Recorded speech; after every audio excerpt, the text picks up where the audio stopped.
কবিতা আবৃত্তি, বিজয়ের গান ও আলোচনা সভার মধ্য দিয়ে লন্ডন বাংলা প্রেস ক্লাব উদযাপন করলো বাংলাদেশের ৫৪তম বিজয় দিবস। আমাদের সিনিয়র রিপোর্টার কয়েস আহমেদ রোহেল জানান, বৃহস্পতিবার সন্ধ্যায় ক্লাব কার্যালয়ে বিজয় ভাবনা প্রেক্ষাপট বর্তমান বাংলাদেশ শীর্ষক এক আলোচনা সভা অনুষ্ঠিত হয়।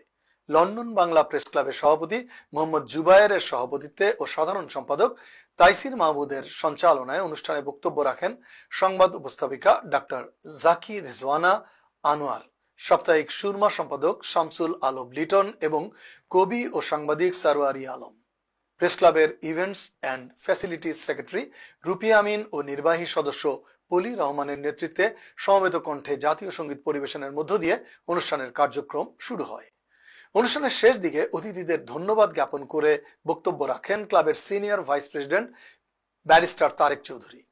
আলোচনা সভায় প্রশ্নোত্তর পর্বে বক্তব্য রাখেন Tower Hamlets councillor speaker barrister Saif Uddin Khalek, সাংবাদিক মোসলে উদ্দিন আহমেদ, নাজমুল হুসাইন, ইব্রাহিম খলিল, শাহিদুর রহমান সোহেল, কয়েস আহমেদ রুহেল সহ অনেকে।